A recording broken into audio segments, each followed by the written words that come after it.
부자가 되는 정리의 힘. 정리만 했을 뿐인데 돈, 시간, 의욕이 생긴다. 윤선현 지음, 위즈덤 하우스. 이 책의 저자는 유명한 정리 컨설턴트입니다. 한국분이라 그런지 한국의 정서나 공간에 대한 이해가 탁월하신 분이세요. 정리를 해결해준 사례도 굉장히 많고 정말 좋은 일을 하시는 분입니다. 이분이 다양한 사람들을 만나 정리하는 일을 하다 보니 몇 가지 공통점을 발견할 수 있었는데 그 중 하나가 정리를 하니 낭비가 줄었다 같은 경제적인 효과에 관한 피드백을 받으셨대요. 그래서 정리정돈과 부자가 되는 것이 어떻게 서로 영향을 주는지 연구하기 시작했고 그 결과 놀라운 사실들을 발견하게 됩니다. 그 내용을 책으로 만드셨어요. 바로 오늘 소개할 부자가 되는 정리의 힘입니다. 책은 3부로 구성되어 있는데 1부부터 소개해 볼게요. 1부, 부자가 되려면 정리부터 하라. 저자는 먼저 정리를 안 했을 때의 기회비용을 곰곰이 생각해 보래요. 여기서의 기회비용은 물건이 차지한 공간만큼의 가치입니다. 예를 들어 내가 사는 집이 2억짜리 20평 아파트라면 평당 1,000만 원이라고 가정했을 때 3평짜리 방 하나를 창고로 쓰고 있다면 나는 잡동사니를 보관하기 위해 3천만 원을 쓰고 있는 것입니다. 만일 이 집 베란다에 안 쓰는 러닝머신이 있다면 러닝머신이 차지하는 공간의 기회비용은 300만 원입니다. 한번 계산해 보세요. 저는 방 하나를 드레스룸으로 쓰고 있는데 기회비용을 계산해 보니 엄청났습니다. 제가 갖고 있는 모든 옷과 액세서리를 합친 것보다 더 비싼 옷장을 갖고 있더라고요. 공간이 곧 돈이라는 개념을 갖고 기회비용을 계산해 보면 어디를 가장 정리하고 싶은지 저절로 순위가 정해지실 거예요. 그러면 이제 정리를 시작합니다. 정리를 하면서 많은 사람들이 멘붕을 경험하는데 생각보다 쓸데없이 산 물건이 너무 많기 때문이래요. 한두 개 정도야 내가 왜 이런 쓸데없는 물건을 샀을까 하고 반성하고 넘어가지만 안 쓰는 물건을 수백 번 발견하면 지금껏 살아온 방식에 대해 회의를 느끼고 대혼란을 겪는 것이죠. 책에서는 그 혼란의 과정을 뛰어넘어 완벽하게 정리가 끝나면 여유와 행복감을 느끼게 되고 소비 패턴이 바뀌며 그 결과 삶도 바뀐다고 알려줍니다. 저자는 정리력 100일 프로젝트를 추천해요. 뭐든지 100일을 내야 습관이 되기 때문에 100일 동안 매일 버리고 정리하는 습관을 만드는 겁니다. 미션 중에는 돈 정리도 있습니다. 통장 정리, 지출 정리, 신용카드 정리를 해보는 겁니다. 특이하게도 작가는 정리를 하면 쇼핑하는 것과 동일한 보상을 얻을 수 있다. 확신한다고 썼어요. 그 이유를 34페이지에서 이렇게 설명하네요. 좋아하는 물건들을 발견하고 사용하면서 안정감과 만족감을 얻을 수 있고 정리로 인한 여유 증가와 스트레스 감소로 인해 자기 자신을 긍정적으로 느끼게 되기 때문이다. 무엇보다 상황이나 물건을 통제하면 기분이 좋아지게 된다. 스스로 행복감을 느끼는 사람만큼 매력적인 사람도 없을 것이다. 누구나 정리된 공간을 보면 기분이 좋아지죠. 우리가 호캉스나 카페를 가는 이유도 비슷할 것 같아요. 자신이 좋아하는 물건들이 정성스럽게 정리된 모습을 보면 굉장히 뿌듯하기도 하지만 더 중요한 것은 버릴지 남길지 선택하는 과정에서 결정하는 힘을 가지게 된다고 합니다. 맞아요. 부자들은 거의 결정하는 힘이 훈련이 잘 돼 있죠. 결정을 잘하려면 나에 대한 확신, 나 스스로가 옳다고 믿어야 하고 용기도 필요합니다. 또 자기만의 기준도 있어야겠죠. 정리를 통해 사소한 것이라도 매일 결정하는 연습을 한다면 자존감도 높아지고 사회생활을 하는데도 큰 도움이 될 것 같습니다. 그리고 신기한 것이 정리를 하면 운이 좋아진대요. 풍수지리와는 약간 다른 게 공간을 정리하면서 사물에 대한 마음가짐이 바뀌기 때문에 운이 좋아진다고 합니다. 저도 비슷한 이야기를 들은 게 있는데 우리의 뇌가 큰 성공, 작은 성공을 따로 구분하지 않는다고 해요. 그래서 내가 이건 하면 성공이야 라고 스스로 성공의 기준을 세우고 그걸 해내면 우리의 뇌는 나는 성공했다 하고 인지하는 것이죠. 예를 들면 아침에 일어나서 이불을 개면서 이불 개기 성공이야 라고 생각하면 뇌는 그대로 성공했구나 받아들인다는 거예요. 그래서 이불 개기 성공, 밥 먹고 바로 설거지하기 성공, 주말에 분리수거하기 성공 같은 일상에서 눈에 보이는 작은 성공들을 경험하면 성공을 부르는 태도가 갖춰져서 그게 큰 성공으로 이어지게 된다고 합니다. 또한 저자는 다양하고 많은 경험을 해야 변화의 시기에 유연하게 대처할 수 있대요. 정리도 그런 연습이라고 볼 수 있습니다. 우연인지 모르겠지만 운이라는 한자는 옮길 운으로 움직인다는 뜻을 가지고 있어요. 작가는 움직일수록 작은 성공의 경험들이 만들어지고 작은 성공은 다음 성공을 불러온다고 말합니다. 책의 45페이지에서부터는 작가의 정리력 100일 프로젝트를 소개합니다. 먼저 펜을 들고 나에게 정리란 무엇인지 적어보라고 해요. 46페이지에 나오는 다양한 질문에 대답하며 최종적으로 나에게 정리란 무엇이다 라고 한 문장으로 쓰는 것입니다. 어떤 분은 정리는 에너지다, 정리는 돈이다, 정리는 자유다 등등 다양하게 적겠죠. 저 같은 경우는 정리를 통해 시간적 여유를 갖고 싶고 정리를 하지 않게 되면 정체된 공간을 살게 될 것 같았어요. 그래서 제가 쓴 문장은 나에게 정리란 순환이다입니다. 이런 식으로 각자의 정리에 대한 정의를 내렸다면 그 다음 할 일은 보상 계획을 세우는 일입니다. 정리하기 5일, 10일 같이 구체적인 날짜를 적고 성공했을 때 누릴 보상을 함께 적는 것입니다. 이때의 보상은 보상다워야 한다고 하네요. 스스로 칭찬해주기 이런 거 말고 갖고 싶었던 물건을 산다든지 용돈을 준다든지 하는 성취의 기쁨을 느끼게 해줄 만한 보상을 적습니다. 이렇게 하면 성공 가능성이 10배나 높아진대요. 정리의 구체적인 사례들은 저자의 정리력 카페에서 직접 읽어보시길 권할게요. 카페 주소는 영상 설명란에 적어놓겠습니다. 2부 차곡차곡 부자가 되는 정리법. 2부에서는 매몰 비용의 오류에 대해 설명합니다. 이미 투자한 돈이 아까워서 그 물건이 쓸모가 없는데도 보관하는 이유죠.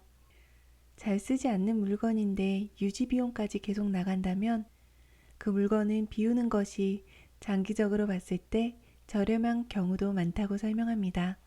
이건 중고 명품을 한번 팔아보면 바로 느낄 수 있어요. 나는 100만 원을 주고 샀는데 30만 원에 팔자니 투자한 돈이 아깝고 들고 다니자니 유행이 지나서 마음에 안 들고 그럴 때 있잖아요.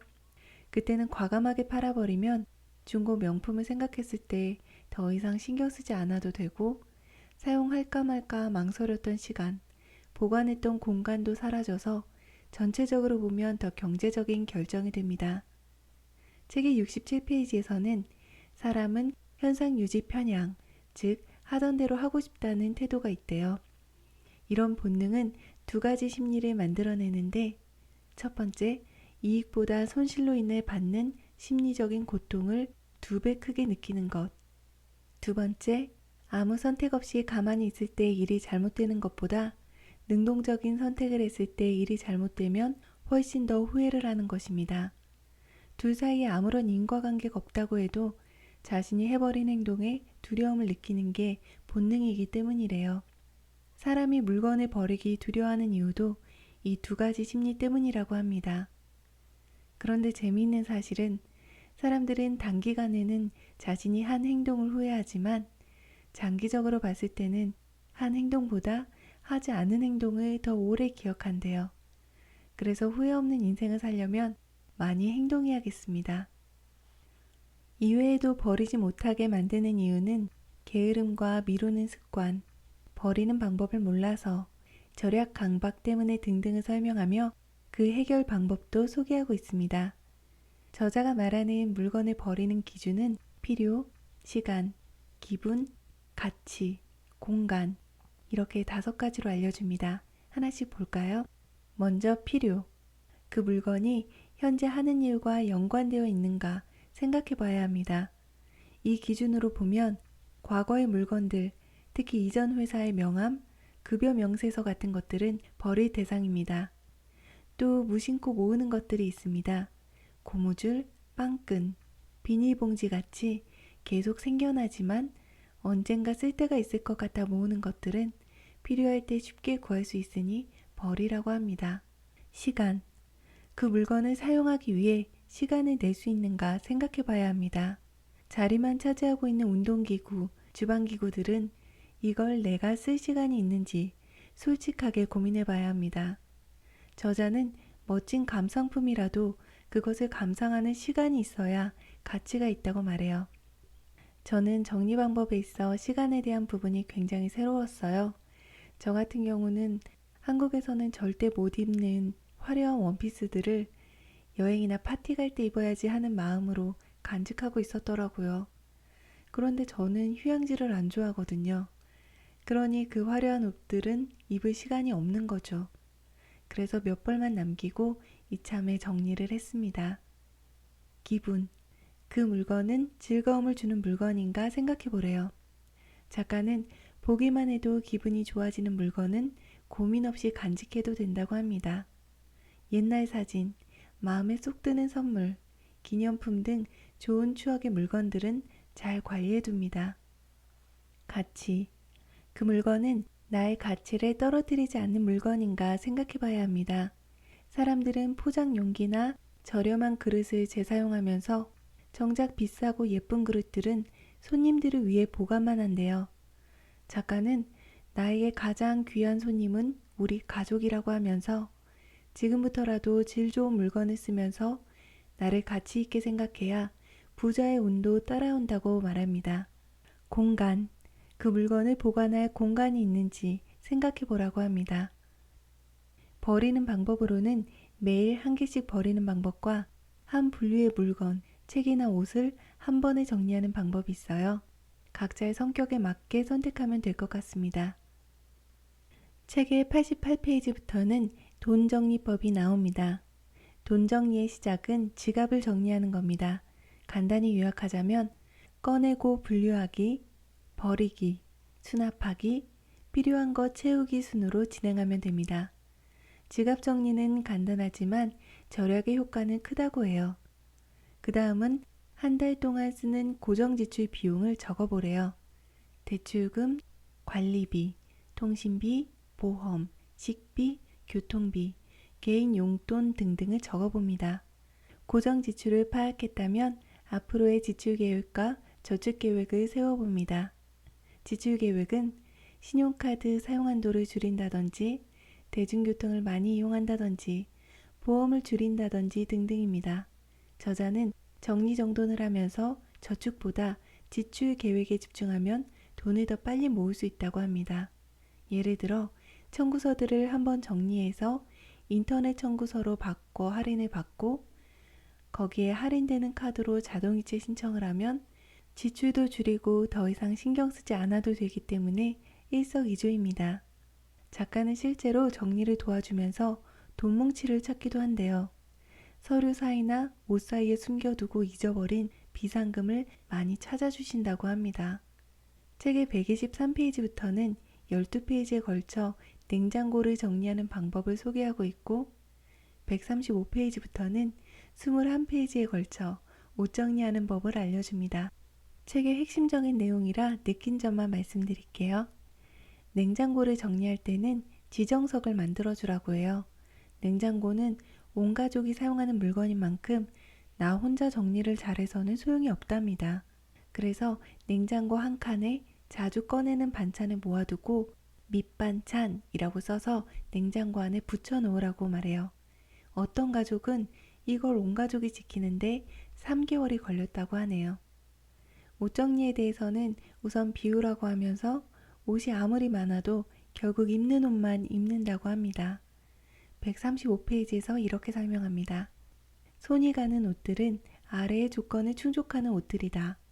최근에 산 옷, 편안함을 느끼는 옷, 다른 아이템과 어울리는 옷, 좋아하는 색의 옷, 디자인이 괜찮은 옷, 유행에 뒤처지지 않는 옷, 체형의 단점을 커버해주는 옷. 반면에 안 입는 옷에 대해서는 이렇게 설명합니다.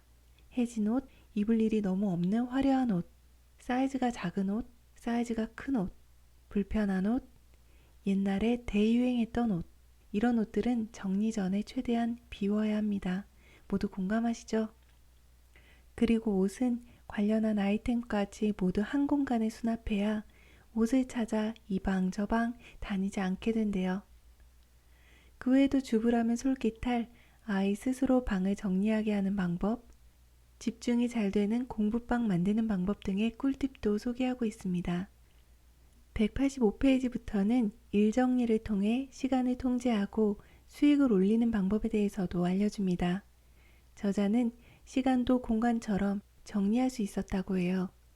사람들에게 근무 시간에 어떻게 시간을 보내는지 글로 적어보라고 요청하면 대부분은 잘 기억나지 않는다고 대답한답니다. 스스로에게 정말 중요한 일에 시간을 쓰는지 그냥 흘려보내는 시간은 얼만큼인지 생각해 볼 필요가 있습니다. 책의 191페이지에 정말 멋진 말이 나와요. 월트 디즈니의 최고 운영 책임자인 리 코커렐은 자신의 책 타임 매직에서 이렇게 말했대요. 시간은 소비하는 것이 아니라 투자하는 것이다. 한 번 써서 사라지는 게 아니라 자신이 원하는 목표와 목적을 이루기 위해 투입하는 자원이다.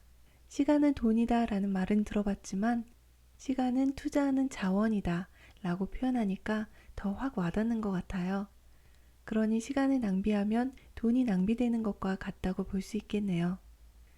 그리고 직장인들을 위해 컴퓨터 파일 정리, 이메일, 사진 정리하는 방법 등도 알려주고 있습니다. 정리가 필요하신 분들은 꼭 이 책을 읽어보셨으면 합니다. 3부, 부자처럼 우아한 삶을 유지하려면. 작가는 부자처럼 좋은 물건을 쓰고 우아하고 기품 있게 살자고 하면서 한 가지를 사더라도 제대로 사서 오래 쓰자고 말합니다. 낭비는 비싼 것을 사는 게 아니라 불필요한 것을 사는 것이라고 해요. 좋은 물건은 볼 때마다 즐겁고 평생 만족스럽게 쓸 수 있기 때문에 장기적으로 보면 돈을 모으는 길입니다. 229페이지에서 프랑스 시인 도미니크 로로를 언급해서 무척 반가웠어요. 도미니크 로로의 심플한 정리법 영상을 찍고 나서 이 책을 바로 읽었거든요. 그녀는 아무리 작고 평범한 집이라도 실을 쓰고 꽃과 화초를 가꾸고 정갈한 상차림을 한다면 우아하고 기품 있는 삶을 살 수 있다고 말합니다. 우아한 삶은 여유롭고 생산적이며 자질구레한 일을 최소화한 삶입니다. 작가는 하루 종일 잡다한 일을 하느라 분주하고 수선스럽게 사는 것은 기품과는 거리가 멀다고 합니다. 집안에 물건이 적을수록 집안일은 쉬워집니다. 정리정돈이 습관화된다면 청소에 많은 시간과 에너지가 들지 않아 하고 싶은 일에 집중하는 삶을 살 수 있다고 해요. 정리정돈을 완벽하게 끝내도 시간이 지나면 혹은 가족들이 돌아오면 집은 금세 어질러집니다. 작가는 정리에 요요가 온다고 해도 실망하지 말고 계속 정리하자고 응원하고 있습니다. 처음에는 어지르기와 치우기가 반복되지만 언젠가는 치우기의 끝이 온다고 해요. 우리 그날이 올 때까지 열심히 정리를 해봅시다. 오늘도 영상 시청해주셔서 감사합니다.